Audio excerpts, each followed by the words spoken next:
Now, at least 60 people have been detained in Russia's Dagestan region, and that's after hundreds stormed the main airport in Makhachkala on Sunday to protest against the arrival of a flight from Israel. Now, they breached security, with some reaching the runway.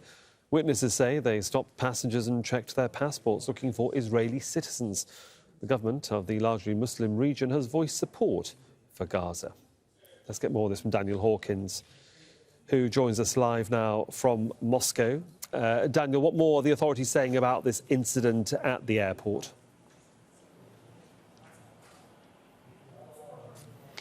Well, we are expecting Vladimir Putin, the Russian president, to hold a meeting in about 2 hours' time on what took place in Makhachkala. That could see some sort of statement. In the meantime, other Russian officials have made their position very clear. The head of the Dagestan region, Sergei Menakov, has said that this violence was unjustified, that swift punishment will follow for those involved, but also said that he believes this incident was orchestrated, provoked and encouraged by what he describes as the enemies of Russia, claiming that it was, quote, Ukrainian nationalists that had encouraged this violence at the airport to take place. That was a position echoed by Maria Zakharova, the spokeswoman of the Russian Foreign Ministry, who claimed that it was, quote, the Kiev regime that had orchestrated this violence in order to discredit Russia's position on the international arena.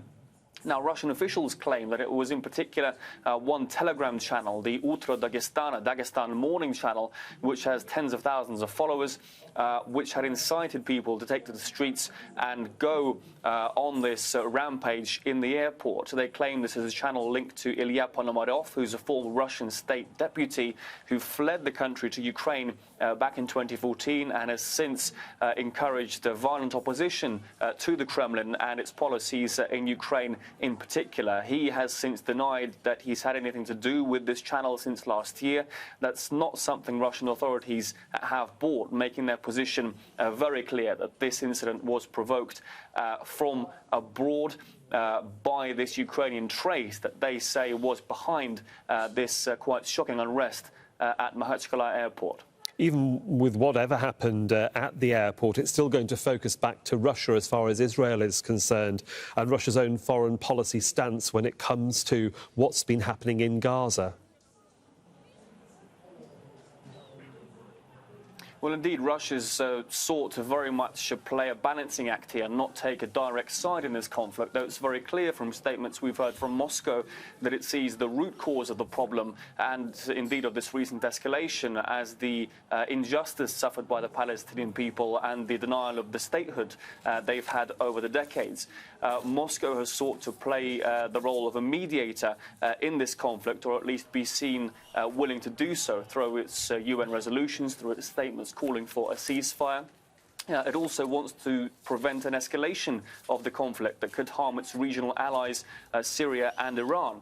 Russia, of course, has ties to both sides, the Soviet Union being among the first countries to recognize Israel when it was formed, yet having very close ties to the Arab world, again dating back to the Soviet era and to pan-Arab nationalism, indeed to modern-day Middle East as well, through the OPEC cartel.